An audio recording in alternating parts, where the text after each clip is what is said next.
ሰላም ጤና ይስጥልኝ። አርዕስተ ዜናውን በማስቀደም ዕለታዊ መረጃዎችን የምናሰማችሁ ይሆናል። የምኒልክ ዕዝ አሃዶች በከባድ መሳሪያና በድሮን የታጀበ የጠላት ወረራን በመመከት ታላላቅ ድሎችን ማስመዝገባቸው ተሰምቷል። ጠላት ብዛት ባለው እግረኛና ሜካናይዝድ ጦር የታጀበ ሰፊ ጥቃት ቢሰነዝርም የአሳምነው ልጆች በከፍተኛ ወኔና ጽናት ተሞልተው ጥቃቱን ከመመከት አልፈው አጸፋዊ እርምጃ በመውሰድ በርካታ የአገዛዙ ወታደሮችን ደምስሰው ቁልፍ ወታደራዊ ስፍራዎችን በቁጥጥራቸው ስር አድርገዋል። ዛሬ ትልቁ ጦርነት የተጀመረ የሚመስልበት ሁኔታ በራያ ግንባር ታይቷል። የራያ ተራሮች በጠላት አስከሬን ተሞልተው ውለዋል። መረጃውን በዝርዝር ታደምጡታላችሁ። በሌላኛው መረጃችን በአርኖ ጋርኖ በተደረገ ተጋድሎ 3 ጠንካራ ምሽጎች ሲሰበሩ በርካታ የአገዛዙ ወታደሮች መገደላቸው ታወቀ።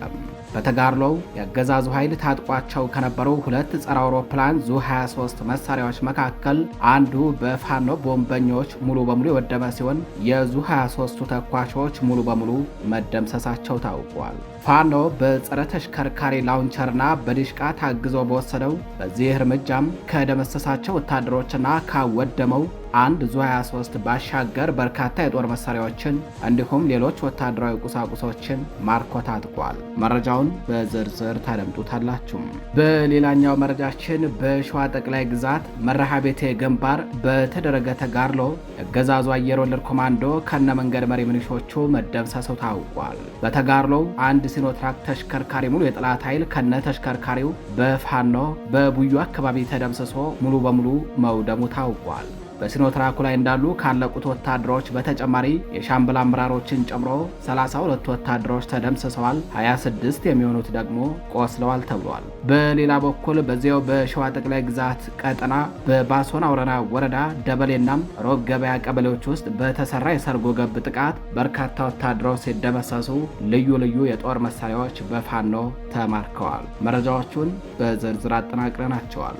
በሌላኛው መረጃችን በመካነ ሰላም ግንባር የአገዛዙ ኃይል በከባድ መሳሪያ ታግዞ በከፈተው ውጊያ ላይ ፋኖ በወሰደው የጸረ ማጥቃት እርምጃ በርካታ ወታደሮች ማለቃቸው ተሰምቷል። ውጊያው 3ኛ ቀኑን ያስቆጠረ ነው የተባለ ሲሆን በዚህም ፋኖ ዳግም የበላይነቱን በማስመስከር ታላቅ ድል አስመዝግቧል ተብሏል። መረጃውን በዝርዝር ታደምጡታላችሁ።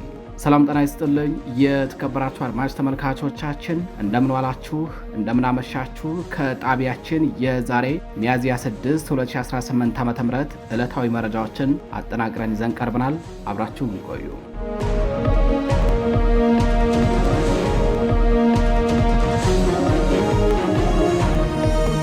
ወደ ቀዳሚው መረጃችን እናልፋለን። ራያ ግንባር ላይ ከባድ ተጋድሎ ሲደረግ ውሏል። የምኒልክ ዕዝ አሃዶች በከባድ መሳሪያና በድሮን የታጀበውን የጠላት ወረራን በመመከት ታላላቅ ድሎችን አስመዝግበዋል። ጠላት ብዛት ባለው እግረኛና በሜካናይዝድ ጦር የታጀበ ሰፊ ጥቃት ቢሰነዝርም የአሳምነው ልጆች በከፍተኛ ወኔና ጽናት ጥቃቱን መመከታቸው ታውቋል።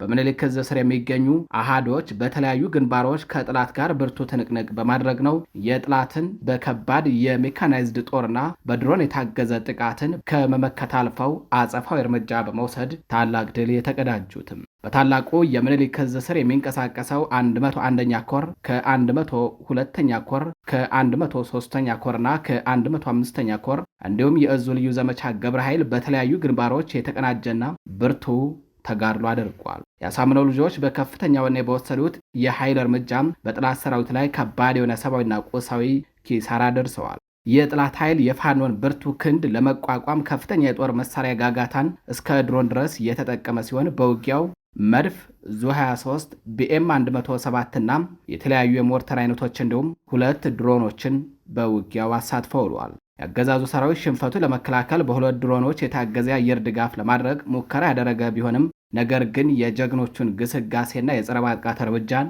መቋቋም መመከት ሳይችል ቀርቷል። በተለይ የፌዴራል ፖሊስን ከፊት የእሳት ማብረጃ በማድረግ ያሰለፈው የጠላት ኃይል በርካታ የፌዴራል ፖሊስ አባላት ተደምስሰዋል። ከኋላ ደጀን የነበረው የመከላከያ ሰራዊትም የፋኖ አፈሙዝ ሲሳይ ሆነው ቀርተዋል። ይህ ሁሉ የቴክኖሎጂና የሰው ኃይል ብልጫ ቢኖርም የምኒልክ ዕዝ አሃዶች በላቀ ውጊያ ጥበብና በጽኑ ስነ ልቦና የጠላትን ወረራ በማክሸፍ የአውደ ውጊያውን የበላይነት ተቆጣጥረው ውለዋል። ተጋድሎ አሁንም በተለያዩ ግንባሮች በከፍተኛ ወኔ የቀጠለ ሲሆን ውጊያው ስላላለቀ ግንባሮቹን ከመጥቀስ እንቆጠባለን።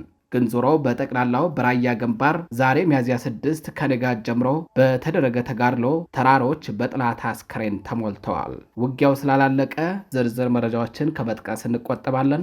እየተከታተልን ወደ እናንተ የምናደርስ ይሆናል።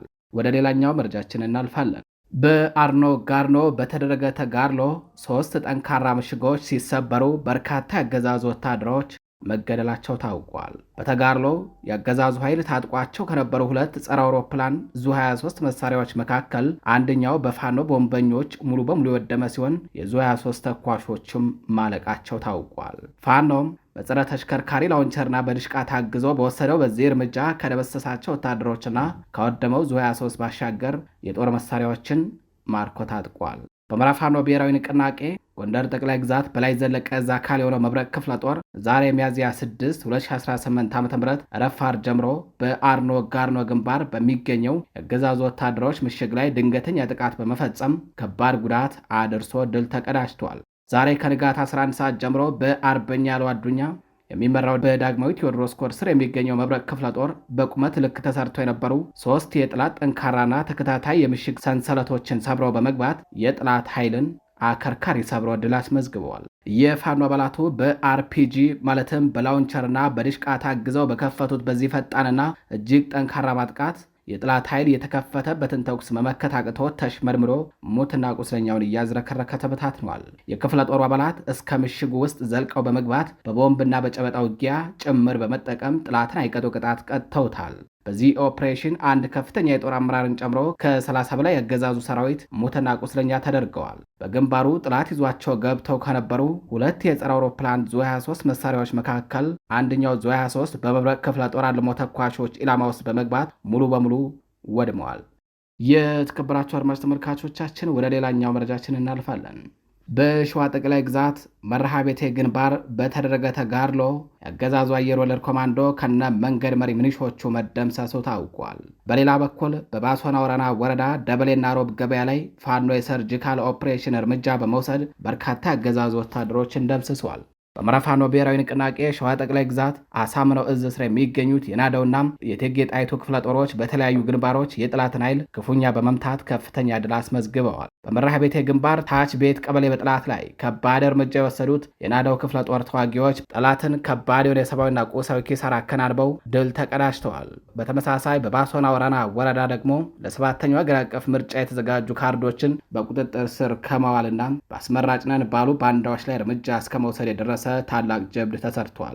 በመርሐቤቴ አውራጃ ታች ቤት ቀበሌ ጉራንዳ ተብሎ በሚጠራው ቀጠና ዛሬ ሚያዝያ 6 ከሌሊቱ 9 ሰዓት ጀምሮ በ3 አቅጣጫዎች ማለትም ብዮ ላይ፣ ሹፈሬ አምባና ጮሬ በተባሉ አቅጣጫዎች በተደረገ ተጋድሎ የአገዛዙ አየር ወለድ ኮማንዶ ኃይል በናደው ክፍለ ጦር ተዋጊዎች አይቀጡ ቅጣት ተቀጥቶ ተሽመድምዶ ተበታትኗል።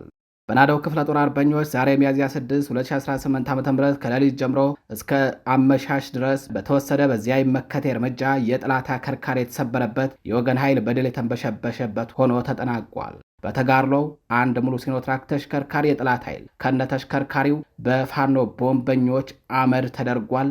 ወታደሮችም አስከሬናቸው አልተነሳም ተብሏል። ሙሉ ለሙሉ አልቀዋል። በሲኖትራኩ ላይ እንዳሉ ካለቁት ወታደሮች በተጨማሪ በተጋድሎው የሻምበል አመራሮችን ጨምሮ 32 ወታደሮች ተደምስሰዋል። 26 የሚሆኑት ደግሞ ክፉኛ ቆስለዋል። በተጋድሎ 4 ቀንደኛ መንገድ መሪ የነበሩ የሚሊሻ አባላትም ተደምስሰዋል። የአገዛዙ ሰራዊት ሽንፈቱን ተከትሎ በንጹሐን ገበሬዎችና በሰርግ ላይ በተሰበሰቡ ሰዎች ላይ ድብደባ የፈጸመ ሲሆን ለፕሮፓጋንዳ ፍጆታ የሚውሉ አርሶ አደሮችን ማፍኖ ወስደዋል። በሌላ በኩል በሙሐመድ ቢሆነኝ ኮር ስር የሚገኘው እቴጌ ጣይቱ ክፍለ ጦር አርበኞች በክፍለ ጦሩ ስር የ4ኛ ሬጅመንት ቃኞች በባሶና ወረና ወረዳ ደበሌና ሮብ ገበያ ቀበሌዎች ሰርገው በመግባት ልዩ ኦፕሬሽን አከናውነዋል። በዚህም አገዛዙ ህዝቡን በግዳጅ ሊያስመዘግብበት ያዘጋጀውን በርካታ የምርጫ ካርድ በቁጥጥር ስር የዋሉ ሲሆን ምርጫ አስመራጮችንም መደምሰሳቸው ታውቋል።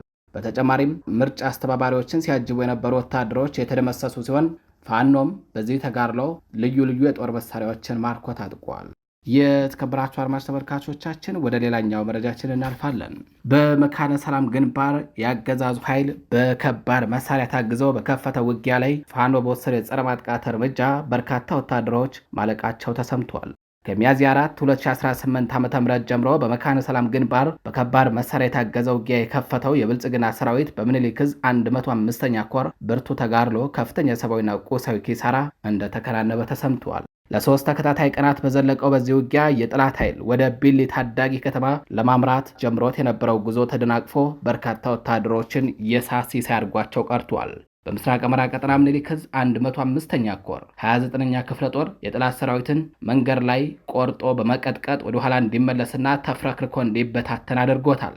የጠላት ኃይል በደረሰበት ሽንፈት ሳቢያ የቆሰሉና የሞቱ አባላቱን በአምቡላንስ ጭኖ ወደ መካነ ሰላም ከተማ ማጓጓዙ ተረጋግጧል። ከመሃል ሳይንትና ከመራ ሳይንት ወረዳዎች የተንቀሳቀሰው የጠላት 11ኛ ዕዝ 203ኛ ኮር 87ኛ ክፍለ ጦር ለመካነ ሰላሙ ኃይል ድጋፍ ለማድረግ ቢሞክርም በሞታይ ፈሪዎቹ መንገድ ላይ ተቆርጦ ከባድ ኪሳራን ተከናንቧል። በትላንትናው ዕለት ማለትም ትናንት ሚያዝያ 5 2018 ዓ.ም በመካነ ሰላም ግንባር አደሬ ቆቦ አካባቢ ክፉኛ የተመታው ይኸው የጠላት ኃይል ሽንፈቱን ለመበቀል በመድፍና በሞርተር ንጹሐን መንደር ላይ ጥቃት ሰንዝረዋል።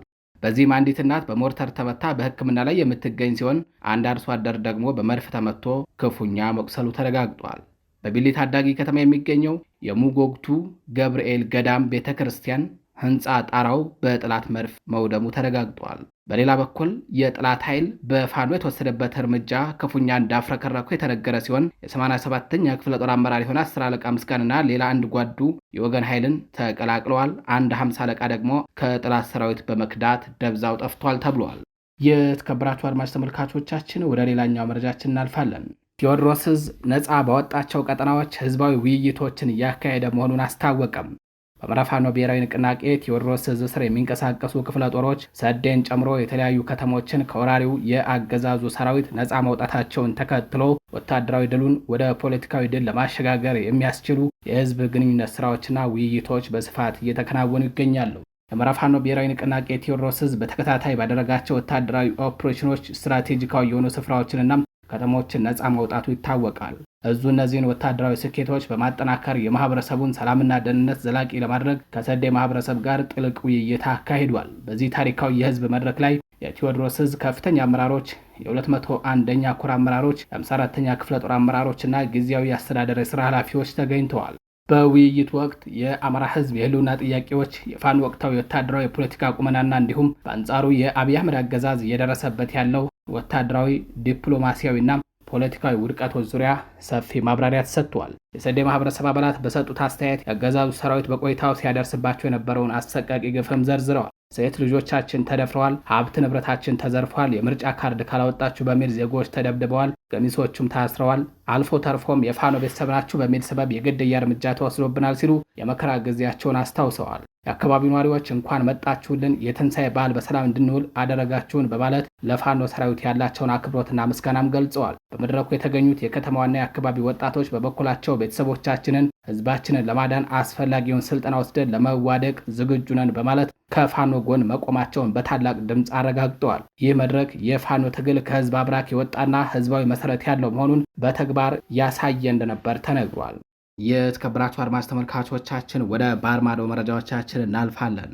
ለ21 ሰዓታት በዝግ የተካሄደው የኢስላም ባር ድርድር ያለ ውጤት መጠናቀቁ ዓለምን ወደ ቀድሞ የጦርነት ቀጠና ብቻ ሳይሆን ወደ አዲስና ይበልጥ አደገኛ ወደሆነም ወታደራዊ ገዳ ምዕራፍ መልሶታል ተባለም። በ43ኛ የጦርነት ቀን ላይ የደረሰው የኢስላም ባር ድርድር መክሸፍ በመካከለኛ ምስራቅ ብቻ ሳይሆን በመላው ዓለም ላይ የጂኦ ፖለቲካ የመሬት መንቀጥቀጥ አስከትሏል።